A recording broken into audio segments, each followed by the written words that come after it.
The Fujicast is an independent loading zone production. Kev, you look like you've gone not just a couple of rounds, but the whole match. Do they call it a match? The whole bout. No, the bout. The whole bout with the whole, no, not a round. The bout. What, in judo? No. With Mike Tyson. Look at your eyes. What's the matter? Yeah. No, my eyes are absolutely screwed. Yeah, I've been 10 rounds of Mike Tyson. I feel like it. Are you taking stuff for it, Kev, or are you doing that thing where you think, I'm not taking any pills, I don't like those pills?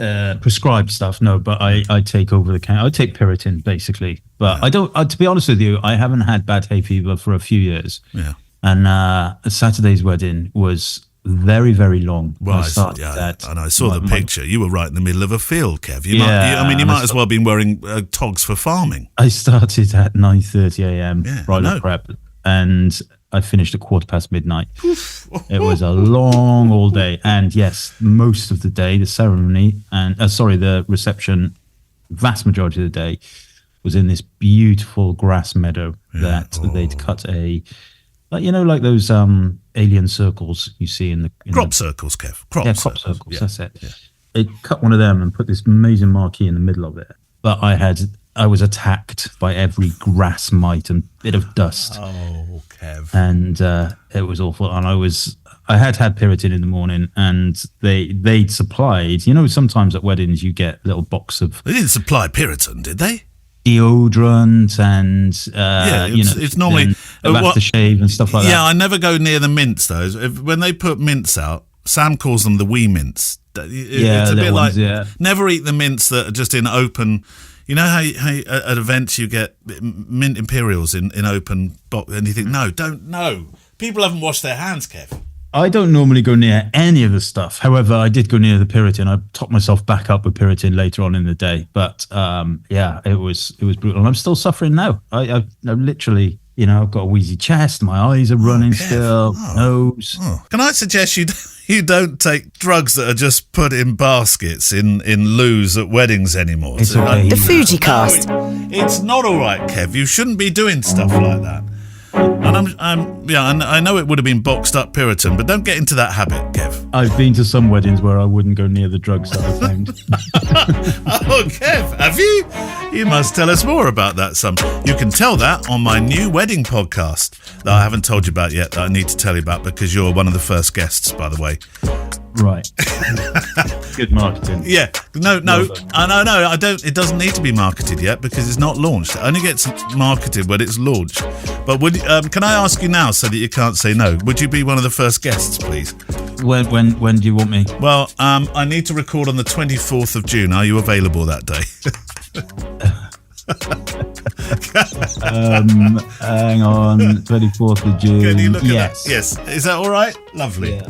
All right. Yeah. You don't know what... Just before my last wedding. Oh, is it? Oh, the last ever wedding of Kev. Yeah. Well, although the following 2 weekends after that. You did say to me that that if the right one comes along, you will still consider. Well, if the right amount of money comes along. No, Kev, don't look. No, Kev. It's got to be more than money. I've lost my volume rocker for my speakers, by the way. Have you? So I'm.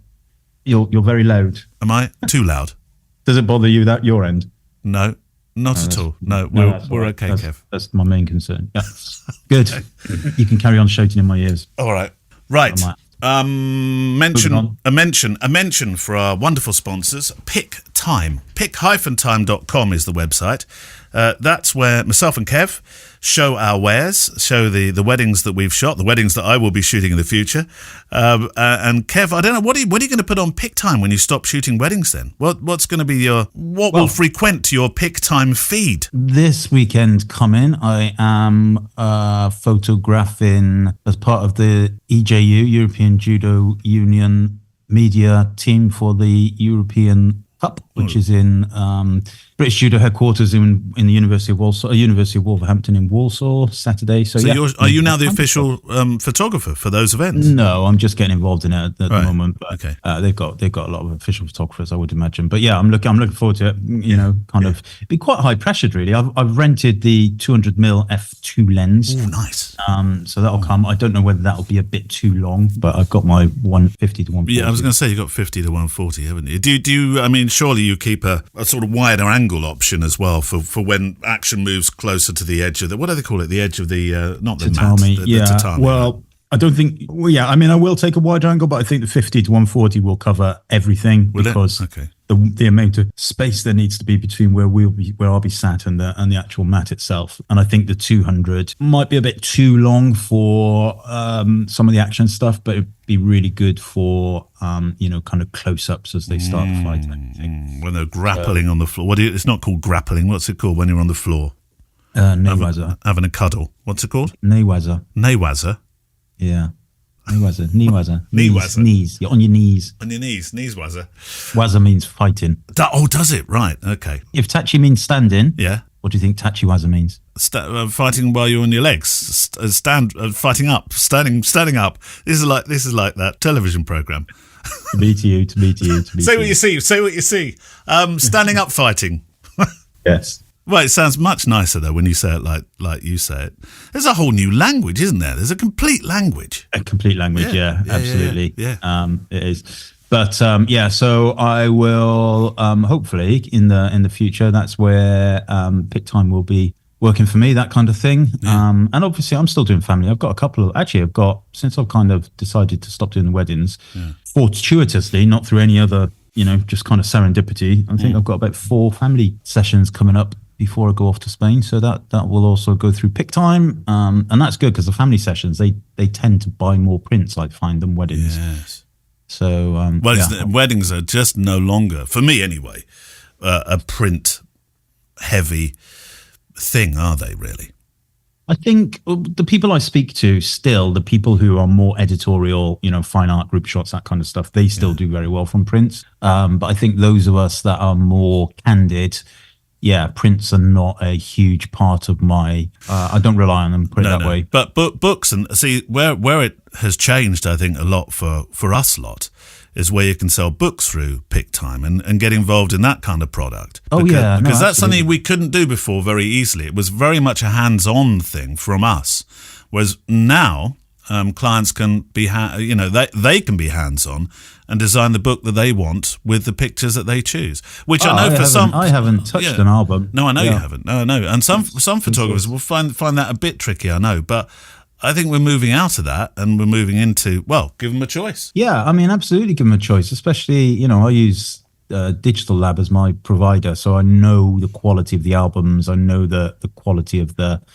printmaking that they do. Yeah. Obviously, there's lots of different labs on there all across the world. So, I trust the suppliers I've chosen, and now I trust clients to choose their own pictures for their albums. I will, I do check them over. I do kind of double check everything. But I have to say, I don't recall any time whilst I've been using PicTime and the clients have built an album that I've had to go back to them and say, actually, this, this doesn't work, or the bleed of this image is wrong.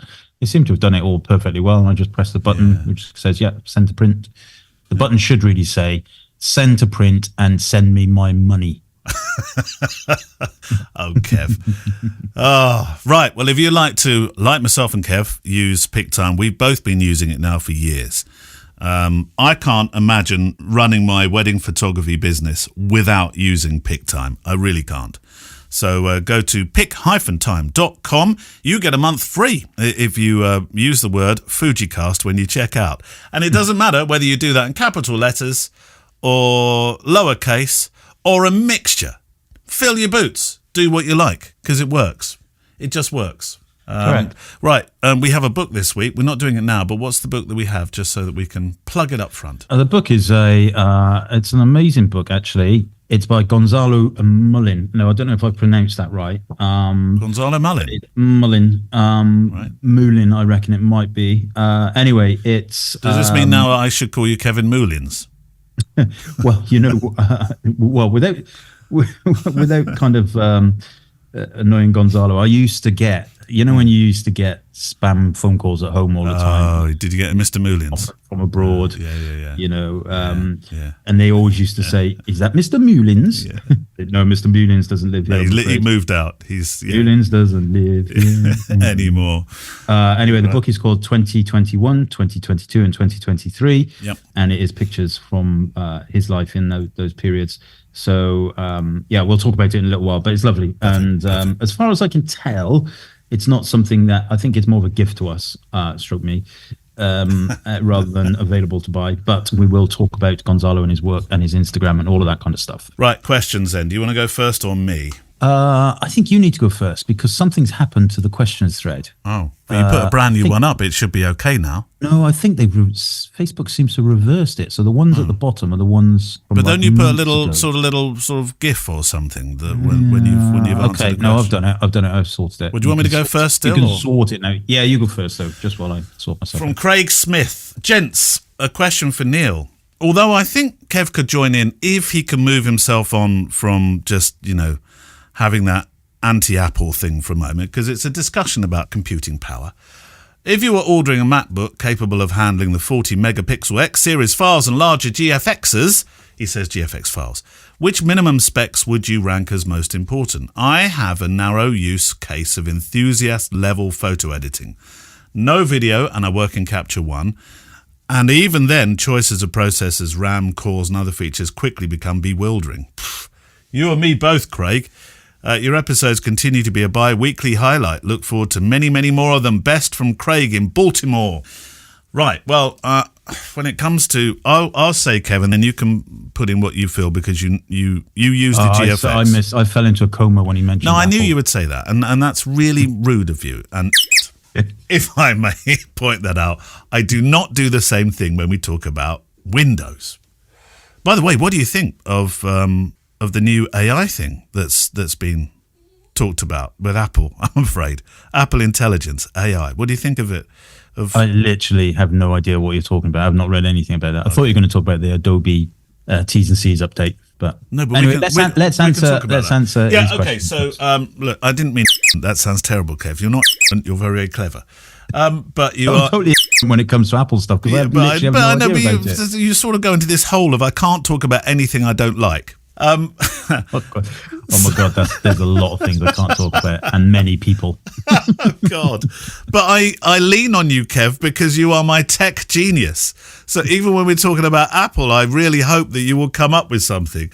But I can talk about this one because yes, I have a MacBook Pro. I am the sort of person that fully loads it because I do believe in this case that if you buy cheap, you buy twice. And my MacBook Pros last years. In fact, I've got a very, very old one that now Thomas, my youngest, is using. It's almost like a new lease of life. It's brilliant and it's doing really well for him. But I mean, you've got the chip is the M3 Max. That's the maxed out thing that you can do now. And you'll know about these figures because they'll make sense to you, Kev. But 14-core CPU, 30-core GPU, 36 gig of unified memory, and 1 terabyte of SSD storage. You can't go far wrong with that, can you, Kev? That's one powerful machine. But it does come with a hefty price of 3,200 quid. However, I'm doing a bit of sums here. So 3,299 divided by 2 is £1,649.50. Now, I reckon that machine will last you years and years and years and years and years and years and years and years, and you will not need to buy a new one. And I'm not going to say like you might have to if you had a Windows alternative, because you might think, I want a Windows alternative as well. I don't know. I think if you spend wisely with Apple stuff, it lasts a long, long time. A long time. Yeah. And I think that... I mean, the Windows equivalent of that, Kev, what would it be? Well, I don't know because you have all of this unified RAM stuff and whizzy-majiggy and all that kind of stuff going on with Apple that I don't understand. I am trying to look for, in my emails, the spec of my laptop, which is a Dell laptop, which works absolutely fine with the new 40 megapixel sensor things, etc. Yeah. Why did you buy that, by the way, and not the Microsoft Windows laptop? I did have a Surface. Yeah. So the problem with Microsoft Surface, it was beautiful, but Microsoft went down the route of I think they went down the Apple route, and they basically started charging way too much for. But it was also terribly beautiful slow. Product. It was the problem with it was it wasn't an Apple product. It might have looked like one, but it just no way was as reliable or as quick as an Apple's alternative. No, that first generation wasn't, which I think you dreadful. had. It was dreadful. I had the second one. And I hated it. So I bought in 2020, so during lockdown, I bought a Dell XPS 15, which has a 4 gig memory card. It has 64 gig of RAM and a 1 terabyte solid state drive. Right. And that cost me £1,699. And that is still working well and works fine with my 40 megapixel sensors, 4K screen, UHD plus, Infinity Edge, blah, blah, blah.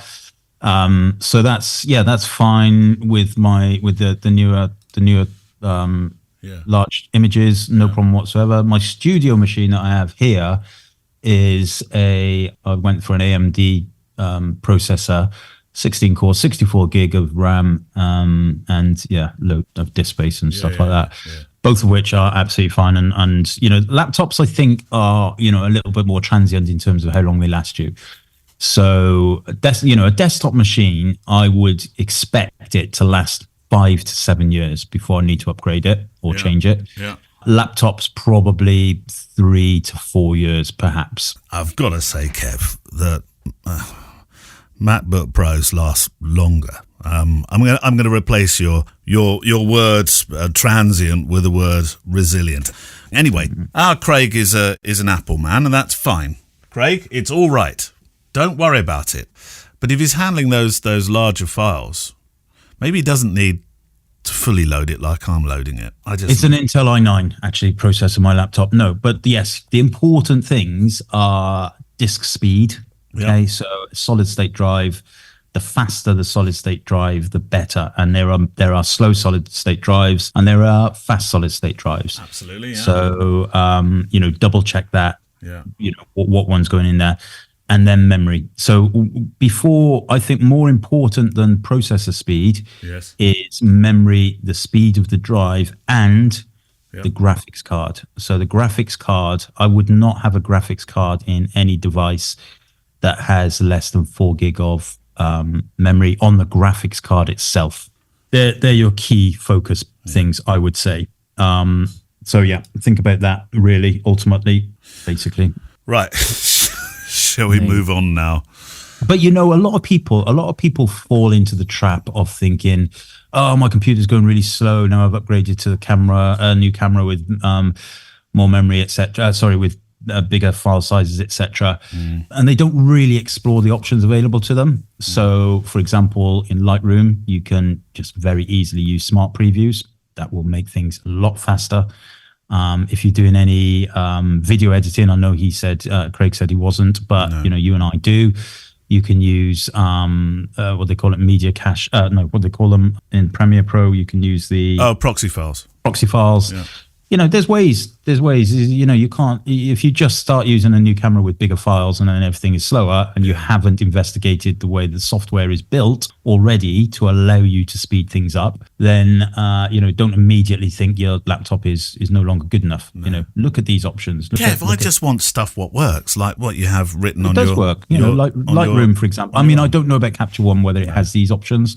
I would be very surprised if it doesn't have things like smart previews and stuff. Yeah.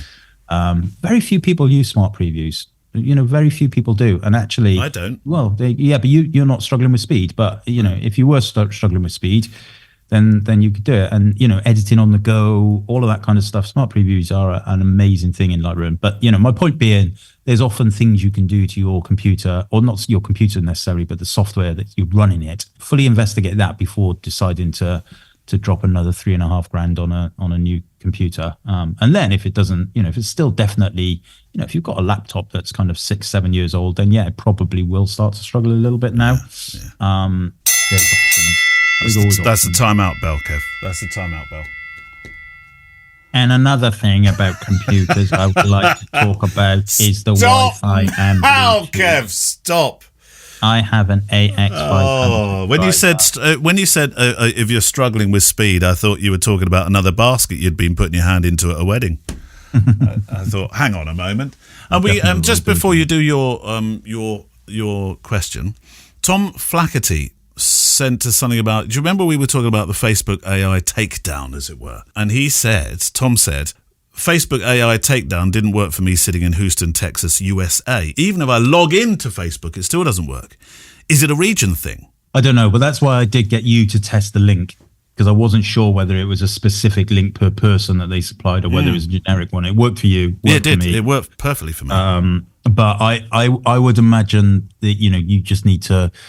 I still can't figure out in the settings where it is, but if you look on Google or you ask ChatGPT where it's under security somewhere, it will just tell you what the route is to find it. Right. And it works across Instagram as well, by the way. That's a good point. Because it's meta rather than... If you would like that link, Kev handily put it on the show page for the last episode. The one before this. I did, yeah. But like I said, it might not work for everybody because I don't know whether it's regional or not. But there is, just go to Google, how do I stop Meta using my images for AI? And I'm sure it will step you through the process of which setting to go to switch it off. Perfectamo. Right, come on, Kev, your turn. Have you sorted out your Facebook order now? Yes. So I'm going to, in time-honored tradition, I will start with the most recent one, which is from João Lorenzo. Right. Oh, lovely name. And it's quite a long one. The Fujicast is the podcast I most listen to. It's always fresh and entertaining. Congratulations for the good work. That's very kind. Thank you. Yada, yada, yada. Regarding my question, I have two XH2Ss. Oh, good. Before that, I had two XT3s.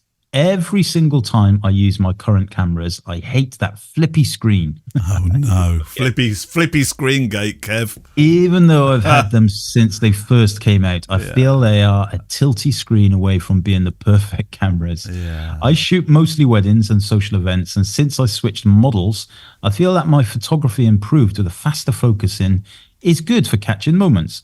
Always silent so my clients and videographer don't hear the sound of the shutter. But it also got worse because I'm forced to shoot from eye level. No time or patience to flip that screen. So my framing is now way less varied. An X-T5 isn't an option. I tried the XH2 for a few jobs and it just didn't shoot as fast, and the silent shutter is not an option because of that awful rolling shutter, worse than the X-T3. Right. What do you think about this and the fact that there's only one camera on the market with a stacked sensor and a tilty screen, the Nikon Z8, Z9, with the disadvantages of being big, heavy, and having a small lens selection? An X-T5S would be perfect, but that's not happening. This is getting to the point of me starting to look away from Fujifilm just because of that screen. The tilty screen. Even though I've been a Fuji shooter for 8 years now. Yeah. The tilty screen thing, Kev. Is that the end of the question, by the way? Yes. Right. The tilty screen thing, I assume what he means about the tilty screen is that you have to bring the screen out, then rotate it, rather than just lifting it up. That's. No, I don't have XH2S, so right, I don't okay, know. so you have to bring the screen out, turn it round. So the screen is always out to the left-hand side of the camera, Kev. And so you're not just tilting it up like what I imagine you do with your XTs. You have to bring the screen out and then tilt it, which is not as quick, granted, as doing it the other way. Although so you can't just flip it underneath. No, so it doesn't just flip up. No, it's not a 90-degree out from the back. It works in a similar way. Did you ever have one of the Canon? What was it? Not the set. I think it happened on the. Was it on the 7D? Oh, I can't remember. I never had a Canon with a flippy screen. Did you not? Okay, so that's a terrible analogy then, or comparison rather. So you take the screen out, you flip it round, then you can look at it. It's not just flip up or flip down. Right. It doesn't work that way. It's a different articulation. Mm-hmm. So what he's saying there is that, and he's quite right, is that flipping it out and then turning it, well, there's no way as quick, is it? Although it does give you a few more options with its articulation. Like yesterday I was using it, and I literally put the camera out on a small pole right above the drummer to look straight down. And then I articulated it in a way. I mean, I spent a little bit of time doing it. I had to go to the car to get a pole as well. But it was that time of the night where I'd done really the photography I wanted to do. And I thought, right, let's just experiment a bit. And so I was experimenting with flippy screens in that respect. So it gives you a few more options you otherwise wouldn't have, but it is no way as quick. No, of course it's not. And he's quite right about that. And it's obviously a really important part of his photography. I would hate that. Yeah.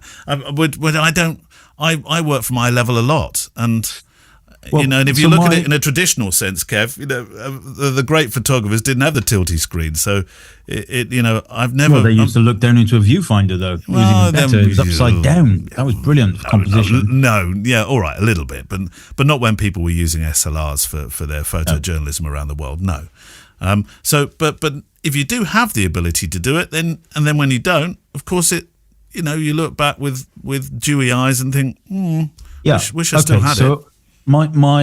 I would hate that screen, and I don't, as you know, I don't like the XH2. You don't like the feel of it anyway, do you? So. But in my defense of Fujifilm, I would say here this is essentially a selection choice. So the XH2, the H is basically means hybrid. So the XH2S and the XH2 effectively are built for people who, you can either do stills or you can do filming, but it's a hybrid. So the flippy screen, if you're a filmmaker and you use XH2s, I presume that kind of flippy screen is a godsend because it's really useful. All that kind of stuff. Yeah. XT5, which Zhao says is not an option for him, presumably because he's already invested in the other ones, doesn't have that kind of flip screen. It has a more traditional one, but the XT5 is aimed squarely, although it does very, very good filming, but it's aimed primarily at photographers. So in my defense of Fujifilm, I would say that it's a choice thing. And then in my defense of Zhao, I would say, well, the XH2S came before the XT5. So, the XT5 wasn't in existence at that point. So it wasn't an option at that time. And I made that mistake too. I bought an XH2. As soon as the XT5 was announced, I sold my XH2. So I think it's just, the way the stars are aligned, you do have options in the Fujifilm ecosystem. XT5 sounds like the better choice for you, but circumstances and timing probably weren't right at the time. No. I mean, I would consider, why not sell if it's really that much of a problem, rather than, jumping off to the Nikon Z8, Z9, and which is, as he quite rightly points out, is heavier and has a smaller selection of lenses. A whole new load of lenses as well. The XH2 and get an XT5. Yeah. I mean, he does say an XT5 isn't an option. I don't know why. Yeah. I didn't understand that because I was thinking the other day, Kev, if I had the option now and I was buying a camera for my wedding work, would it be the XH2S or the XT5? And I think I'd be leaning towards the XT5. Yeah, I think the XT5, I think it's absolutely fine. Focus speed, all that kind of stuff. Nice big 40 megapixel sensors, good tilty flippy screen, if that's the style that you want. So yeah, I mean, like I said, it's just, to a certain extent, Fujifilm have kind of helped us out a lot by making a lot of cameras which have the same innards but give people different options. And a lot of people don't really understand that that's what they're doing. They don't really understand that they're like, well, hang on, they released an XH2 and then XT5 comes 6 months later, and it's the same insides and it's just confusing and there's too many camera choices and everything. And actually there isn't. There's a very defined strand. You've got the X Pro, which is for rangefinder people who like rangefinder stars. You've got the XT5, which is the more powerful camera, but for photographers. You've got the XH2s, which are hybrid cameras, and then you've got kind of the more prosumer level XS20s, that kind of thing, and so I feel like they've done the right thing in giving people all these choices. I do understand why it's confusing for people, but by and large, it's usually a timing thing, and I've fallen foul of this myself. Bought something and then something else has come very shortly afterwards that has been better for me. But that's the perils of being a professional photographer. Zhao says he shoots weddings and social events and everything, so he is a professional photographer. Yeah. And sometimes just take the hit. Think of the tax breaks. Sell the XH2S, get the XT5, claim it back on the tax. And that would be my my advice. Jez Camilleri from Australia. Have you ever been to Australia, Kev? Nope. We nearly got a chance, didn't we? We were that close, Kev. We were that close to travelling all that way together, you and I, to Australia. Yeah. And then it didn't happen. It didn't happen. I was a bit disappointed about that. Yeah. Anyway, Jez says, it's just another heads up for the Facebook and AI thing. He says it doesn't work in Australia. There you go. So maybe it's in different. I mean, I would imagine the setting is in the same place. Yeah. But quite frankly, I can't be asked to look for it, so you'll have to do it. Kev. Oh, dear. Will Colin, dear Kev and Neil, I have a question about my well-worn Fujifilm X-T1, which I bought very inexpensively second-hand. The important bits all work fine, and I love using it because it's the perfect size and weight in my hands, but recently it's developed an annoying problem. Both the front and rear command dials have started to glitch. Sometimes they register that they've been turned, and sometimes not.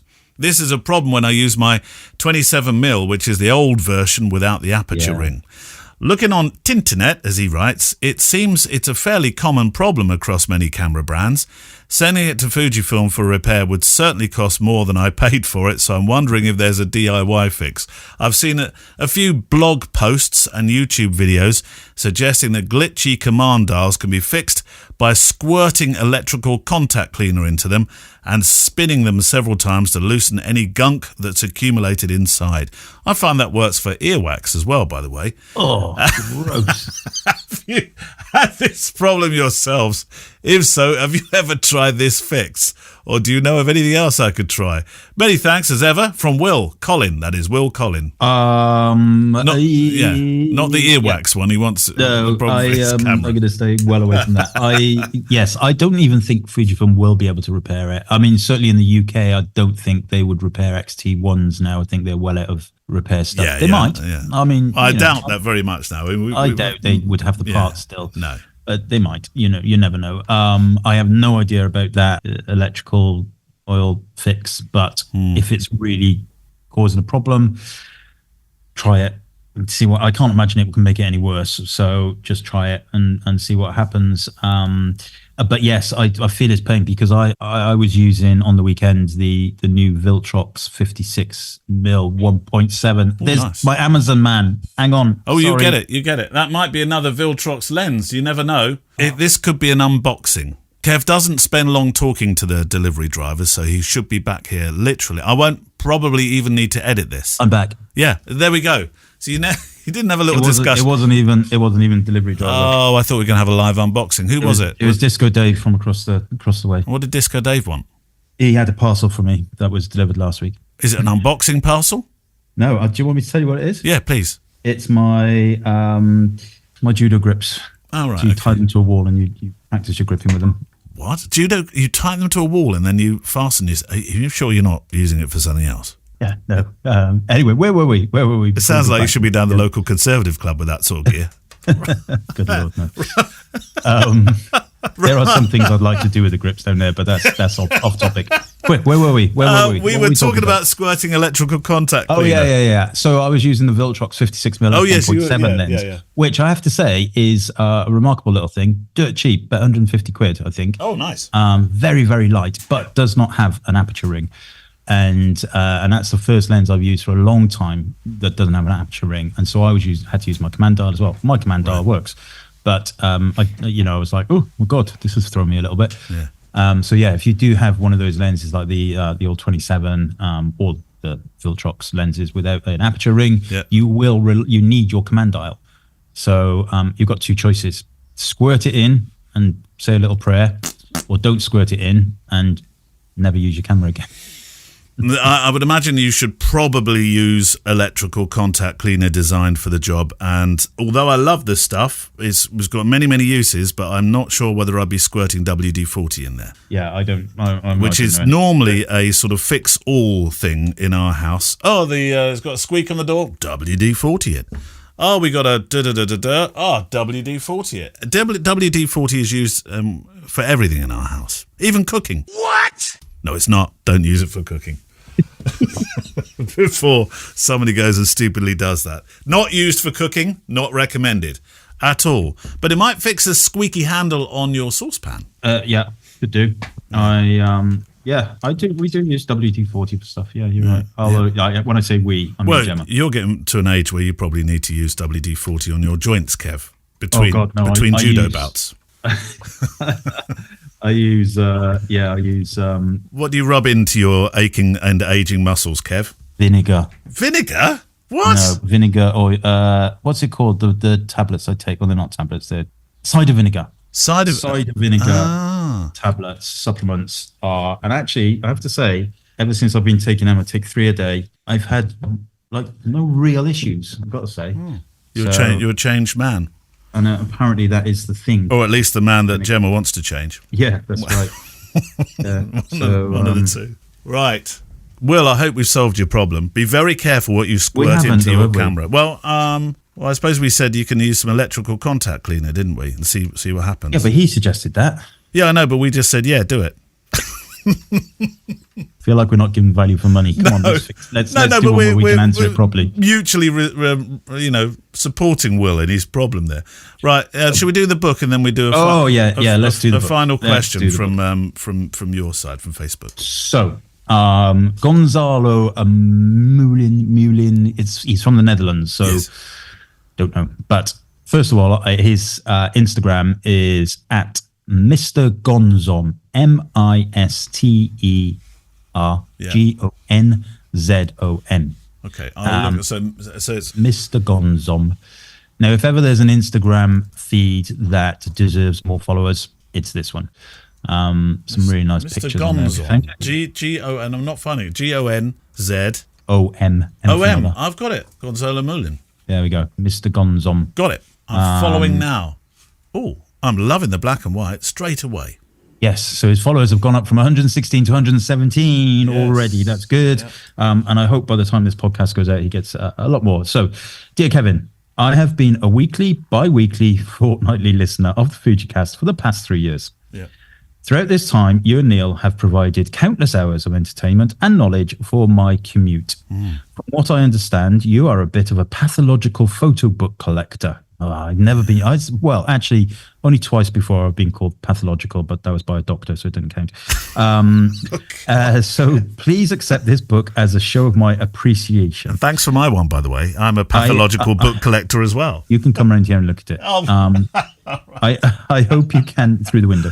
I hope you can enjoy it, even though the photos are not all that great. I am still very proud of it. Cheers and thank you, Gonzalo. There we go. So the reason why I'm guessing this is not something he's selling. It's available. Which is a shame because I think it would sell.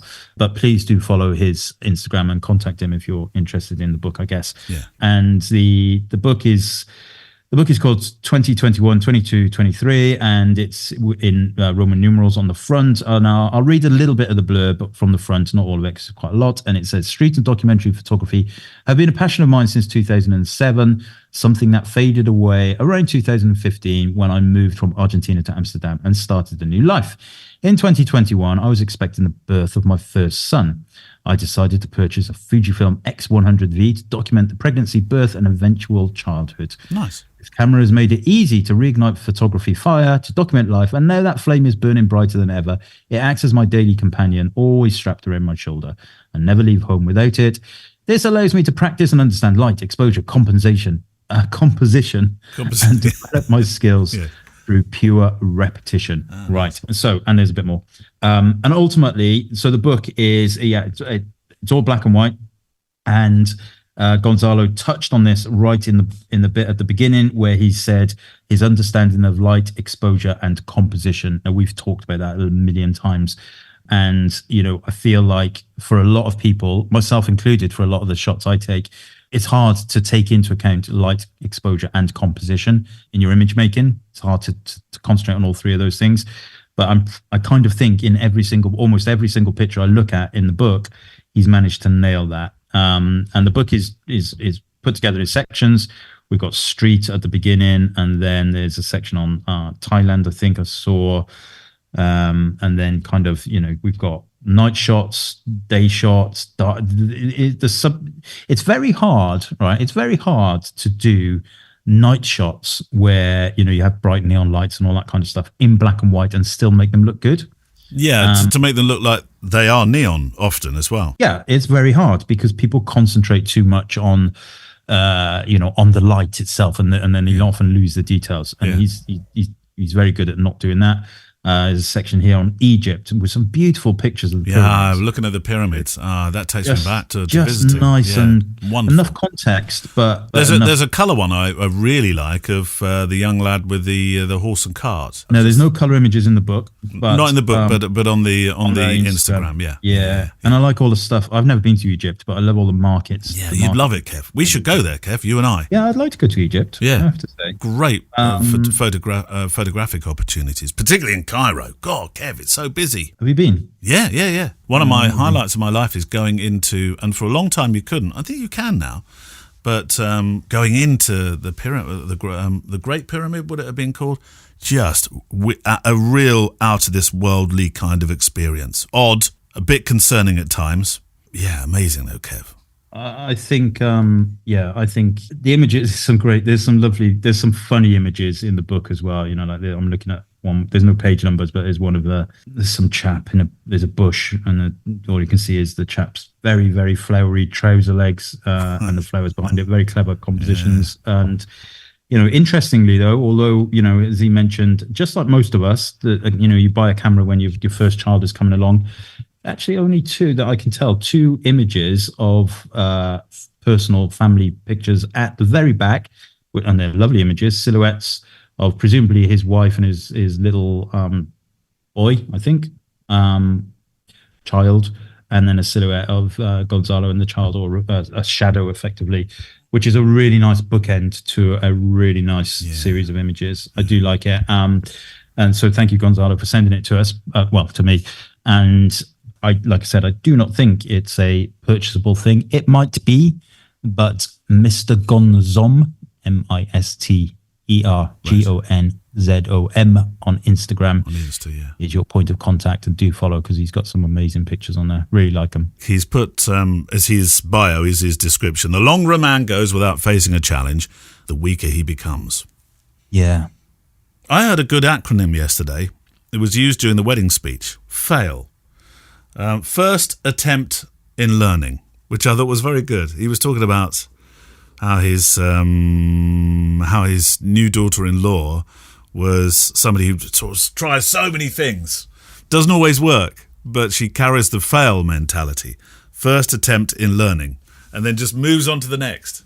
Very happily. That's an entrepreneurial trait, isn't it? It is. Yeah. I think so. Yeah. Excellent. I'd never heard that though, but yeah. No, I'd never heard that as an acronym. I think it's one that he made up actually. It's very clever. First attempt in learning. First attempt in learning. I liked it. I wrote it down. Like my first marriage. Okay. Right. I think can we do a QQ? Can it be a QQ from Facebook? Have you got one from Facebook? Yeah. Gina Jammett says, I heard on another podcast, in brackets, which shall not be named, that ISO, if you wish in America, shutter speed and aperture settings are useless information without context on lighting conditions. Is there any value in sharing these settings on photography forums given that? So what I think Gina is saying here is that, you often see, I do it myself, pretty much every picture I put on my F16 website. You put up your and ISO, shutter speed and aperture. I do the same thing when I'm doing my photo walk. I read back the settings that are in the camera at the time. So I think what Gina is saying here is there any value in those unless you are also sharing what the lighting conditions are? Yeah, and if you look up into the air and say it's a pretty dull day today and stuff like that. Yeah, exactly. And so, yes, I would say my answer to this is yes and no. I quite agree that, if you dial in the same ISO settings, shutter speed and aperture, and you're in exactly the same place, but it's a cloudy day rather than a sunny day that the original photographer took it in, your settings will be wrong. Yes, I quite agree with that. Absolutely 100%. However, I do think if you are capable of understanding ISO, shutter speed and aperture, it's effectively giving you, reasonable information. Certainly, if you're kind of early days in photography, and then you should have the capability to understand that actually if it's a bit darker, then maybe I need to push the ISO up or lower the shutter speed or something. But yeah, I kind of agree with it, but also I think there is relevance. you can look at a picture and you should be able to dissect the light source. For example, I'm looking at the front of Gonzalo's book here, which is a self-portrait, Vivian Maier style self-portrait, and I know where the light is coming from just by looking at it. I can see that. So you're interpreting it as you look at it. I'm interpreting it, right, but I can see that. And yeah, I think. If you're certainly, I guess studio photography, definitely that's why you a good studio photography educator or portrait photographer educator will also show lighting diagrams to show you where the lights are placed. So yeah, in that case, absolutely, I think the exposure settings are irrelevant if there's like 3 different lights, fake light, not fake lights, what they're called, fake news, electric lights. Fake news. Electric lights, fake lights, Kev. So yeah, I kind of, yes, if I were to give this a yes or no, I'd say yes, I agree with it. Oh, I thought there was going to be a but no. Well, there is a but no, but then I realised I'd said if I was to give it a yes or no, and so I'd stopped at yes. But there is a but, and so the but is. But I also think that people need to be able to see that stuff, and then and then kind of be clever enough to think, okay, the light source is on the left there, or it's a rainy day, or it's pitch black, or it's shot at night, or it's not. Quite right. Can I just say, Mr. Gonzom, I was looking through some of the pictures on the Instagram grid, and if you go, look for the one that's half and half. I think it'll be a bit obvious which one it is. But that's genius. Genius, that is. I thought it was 2 pictures, but it's not. It's 1 picture, half and half. But I'll let you go find that for yourself. And that's it for, I think, oh no, maybe it is 2 pictures. Oh, I don't know, Kev. It's clever. It's clever. And that's it for this week, for this time. If you'd like to get your questions in, then click at fujicast.co.uk is our email address. Click at fujicast.co.uk. If you want to send it in by Facebook, Kev, how do they do that? Go to the Facebook group, Fujicast, search for Fujicast on Facebook. We now have 3,600 members. It's a nice place to be. Yeah. There is a post at the top that is titled questions for the show. Post your question in there. And at some point in the next 5 or 6 years, you'll get to it. Right. And that's it. Kev, the music's running out. See you later. It's run out, Kev. See you. But what are we going to do, Kev? We've never had the music run out before. Have you paid the bill? I don't think I did. Would somebody switch the lights out?